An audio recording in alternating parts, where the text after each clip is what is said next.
And I want to ask the Deputy President to spare this country the politics of war and threats and violence. It is dishonest and old school for Ruto to send his people to insult other leaders, including the president, then pretend to be telling them to stop. You cannot abuse other leaders to gain power, including mothers of this country. You have no business abusing Mama Ngina, because abusing her is abusing all the mothers of this country. Ruto must stop threatening Kenyans with violence and must not believe he has monopoly over violence. Ruto has claimed he is the one who has made Honorable Raila Odinga the Prime Minister. He has made President Uhuru Kenyatta to be the President of this country. I don't know why he's bitter, because we are waiting now to make himself the President in 2022. Lastly, he should stop insulting and intimidating civil servants of this country. We've seen the other day his people insulting Minister CS Tobiko. That is, and we know the people who are insulting the minister are sent by him. Na tunataka kuambia yeye sasa ya kwamba asimamishe hiyo tabia chafu ambayo ameanza katika nchi yetu ya Kenya ya kutusi serikali ambayo yeye mwenyewe ni deputy president. Kama anaona ya kwamba ametosheka na hiyo serikali na ameshika vitu zake na imetosha kuwe rais ya Kenya, atoke nje, aende apambane nje kama vile sisi tuko nje.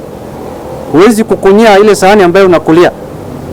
Tunataka kuambia William Ruto ya kwamba sisi hatuwezi kubali vitisho, hatuwezi kubali kuangamiza wa Kenya, kwa sababu hiyo ndio siasa ambayo anaelewa, na hiyo ni siasa ambayo amefanya kwa muda mrefu, lakini sasa amefika kikomo na tutakubali aendelee kusumbua wa Kenya kuendelea mbele. Kwa hiyo machache ningependa kualika mwenzangu Mheshimiwa Tobiko. Kika leo sisi tumekuja kuwa pamoja na Prime Minister Raila Odinga tukisema sisi ni watu wa handshake na Kajiado iko ndani ya serikali ya Uhuru Kenyatta. Wacha tu niseme kama vile my colleague Junet vile amesema, hatutaki siasa ya matusi na hatutaki siasa yenye inaweza leta vita Kenya.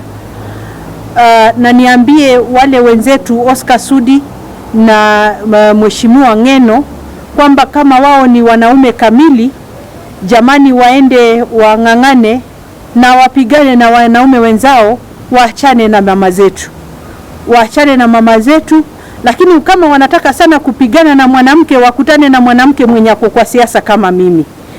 Hakuna haja ya kuongelelea vibaya mama yetu mheshimiwa na mama mwenye tunamheshimu na nchi yote, Mama Ngina. Na hakuna haja ya kupigana pia na civil servants. Kwa hakika CS Tobiko alisema yeye ni clerk wa president na wale wengine pia ni clerks wa president. Na kama wameamua wao wamegraduate from being clerks of the president, basi wacha waondoke tuone ile serikali yao yenye wanaweza toa pale kando. Lakini it is cowardice. It is cowardice to start abusing women, mothers who are at home, mothers who are not competing with you. I think it is terrible cowardice, and those, I would say, those men should then look for skirts so that they equalize with the women. Asante sana. Thank you very much. The National Executive of Kanu wishes to take this opportunity to condemn in the strongest terms possible the recent unbecoming conduct of the member of National Assembly for Emwardigir constituency, Honorable Joanna Ngeno. Honorable Joanna Ngeno is a member of Parliament on a Kanu ticket, but his latest public conduct and outburst, where he hurled insults at the person of the President of the Republic of Kenya, His Excellency Uhuru Kenyatta, and even went ahead to incite inter-ethnic violence, is reprehensible, unacceptable, and cannot go unpunished. Kanu has a distinguished history of demanding the highest level of discipline, loyalty, and conduct of its officials and members. By insulting the President of the Republic of Kenya and inciting ethnic violence, Honorable Ngeno has crossed the red line as far as the party standards of discipline are concerned.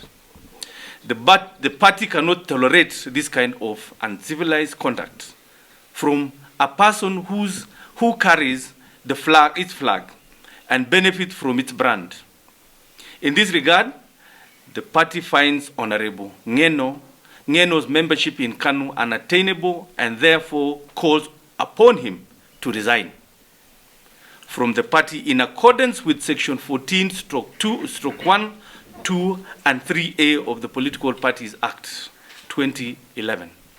If Ngeno fails to resign on his own initiative, the party will have no choice but to expel him by invoking provisions of Section 14/7 of the Political Parties Act, which provides as follows.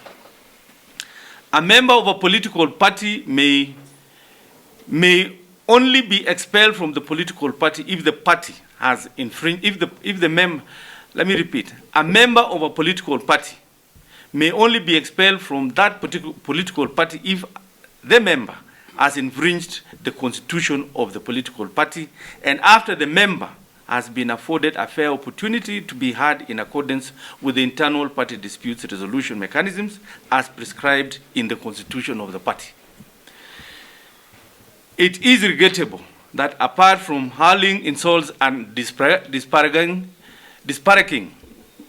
the name of the President of the Republic of Kenya, Ngeno has also insulted the memory of the founding father of the Republic of Kenya, the late Jomo Kenyatta. It must not be lost to Honorable Ngeno that both Mzee Jomo Kenyatta and President Uhuru Kenyatta are distinguished former chairmen of Kanu. Therefore, to insult the former leaders of Kanu is an insult to the party itself. We must hasten to remind Ngeno that he is a state officer, and this position of leadership renders him bound by the leadership and integrity provisions of Chapter 6 of the Constitution, which for avoidance of doubt provides as follows. Authority assigned to a state officer is a public trust to be exercised in a manner that, 1, is consistent the purpose and objectives of the Constitution. 2, demonstrates respect for the people. 3, brings honor to the nation and dignity to the office. 4, promotes public confidence and integrity of the office. We in Kanu therefore find Honorable Ngeno has fallen short of these leadership and integrity provisions, and he should therefore be stripped of the privileges to serve Kenya as a state officer. In this regard, finally, as much as we sympathize with the distinguished and well-meaning people of a more Digir constituency, public interest demands that Honorable Ngeno should not continue being a member of Kanu. The people of a more Digir will have to make a choice between peace and anarchy. The way Ngeno has behaved and has been behaving, as we said, is unbecoming of what we expect him. We therefore have to part ways. We are parting ways as a party, and he has every choice to go back and seek to represent the people of Emwardigir from any party he so chooses. But as Kanu, we are parting ways with Ngeno.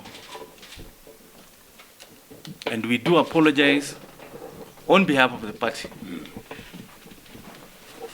to the dignity and the office of the people he mentioned in a manner that's unbecoming of a leader.